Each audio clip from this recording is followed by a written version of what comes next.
ನಮ್ಮ ಹೆಸರು ಈಶ್ವರ ರೆಡ್ಡಿ ಅಂತ. ನಾವು ಚಿಕ್ಕಬಳ್ಳಾಪುರ ಜಿಲ್ಲೆ ಬಾಗೇಪಲ್ಲಿ ತಾಲೂಕು ರೈತ ಸಂಘದ ತಾಲೂಕು ಅಧ್ಯಕ್ಷರಾಗಿ ಇದ್ದೀವಿ. ಹಾಗೆ ಇವತ್ತು ನಿಜವಾಗಲೂ ಇವತ್ತು ಇಲ್ಲಿ ಕೃಷಿ ಒಂದು GKVKಯಲ್ಲಿ ಒಂದು ಇಫ್ಕೋ ಕಂಪ್ನಿಯವರು ಒಂದು ಒಳ್ಳೆಯ ಒಂದು ಸಮಾರಂಭವನ್ನು ಇಟ್ಕೊಂಡಿದ್ರೆ ಎಲ್ಲ ರೈತರಿಗೂ ಅನುಕೂಲ ಆಗುವಂತೆ ಮತ್ತೆ ಏನು ದ್ರವರೂಪದ ಒಂದು ಕೆಮಿಕಲ್ಸ್ ಅನ್ನು ಕೊಟ್ಟಿದ್ದಾರೆ. ನ್ಯಾನೋ ಯೂರಿಯಾ, ನ್ಯಾನೋ DAP ಮತ್ತು ಇನ್ನು ಹೊಸದಾಗಿ ದಾರಾಮೃತ ಅಂತ ಹೇಳಿ ಒಂದು ಹೊಸದಾಗಿ ಬಿಟ್ಟಿದ್ದಾರೆ. ಎಲ್ಲ ರೈತರಿಗೂ ಅವೇರ್ನೆಸ್ ಬರಲಿ ಅಂತೇಳಿ ಇಂಥ ಪ್ರೋಗ್ರಾಮ್ಗಳು ಮಾಡೋದು ಒಳ್ಳೆಯದು.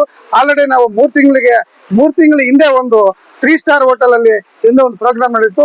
ಆ ಪ್ರೋಗ್ರಾಮ್ಗೂ ಅಟೆಂಡ್ ಮಾಡಿದ್ದೀವಿ. ಸುಮಾರು ನಮ್ಮ ಬಾಗೇಪಲ್ಲಿ ಕಡೆಯಿಂದ 120 ಜನ ನಾವು ಬಂದಿದ್ದೀವಿ. ಇಂಥ ಕಾರ್ಯಕ್ರಮ ಮಾಡೋದು ರೈತರಿಗೆ ಒಂದು ಒಳ್ಳೆಯ ಸುದ್ದಿ.